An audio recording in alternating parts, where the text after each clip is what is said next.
증시도 새해 첫 거래를 시작했습니다. 지난해 말과 같은 상승세를 기대하셨던 분들이라면 연말 박스피가 적잖이 실망스러우셨을 텐데요. 당장 이번 달은 그리고 올해는 어떨지 증시 전망 알아보겠습니다. 안지혜 기자 나왔습니다. 오늘 우리 증시 마감은 괜찮았죠? 네, 올해 첫 거래일 양대 증시가 모두 선방을 했습니다.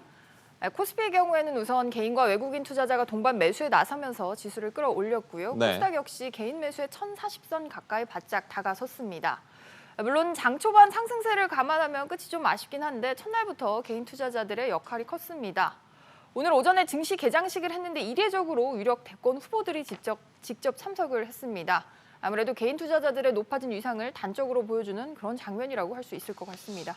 일단 첫날 단추는 잘 꿰는데 보통 1월에는 증시가 오르지 않습니까? 올해도 그럴까요? 네, 말씀하신 그걸 바로 1월 효과라고 합니다. 보통 1월에는 연초 주가 상승 기대감이 피어오르면서 증시가 강세를 보이는 경향이 있습니다. 네.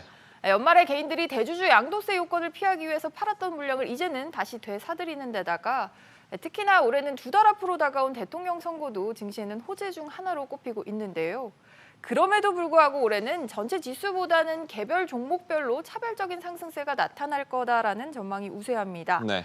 글로벌 국가들이 경기 부양책을 회수하려는 움직임을 본격적으로 시작을 한 데다가 오미크론 변이 위험 속에서 기업들의 이익 증가율도 둔화되고 있기 때문입니다.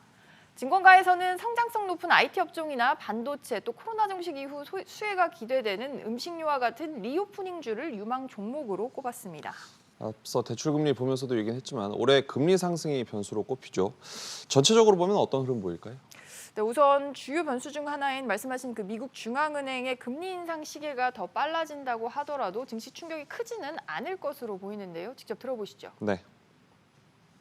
인플레이션이 예전처럼 5에서 6%대로 고착화되는 그림을 예상하고 있지 않기 때문에 시중금리 상승과 주가 상승이 동반할 수 있을 것으로 보고 있고요. 코스피 같은 경우는 이미 가격 조정이 상당 부분 진행된 상황에서 통화정책에 대한 불확실성이 많이 완화되는 국면에 놓여 있기 때문에 전문가들의 이야기를 종합해보면 상반기에는 우리 증시가 경기 또 유동성 둔화 우려로 다소 부진한 흐름을 보이다가 하반기에 본격적으로 반등하는 상저하고 흐름에 중론이 모였습니다. 말씀하신 대로 흐름이 보일지 한번 지켜봐야겠죠. 안 기자, 잘 들었습니다.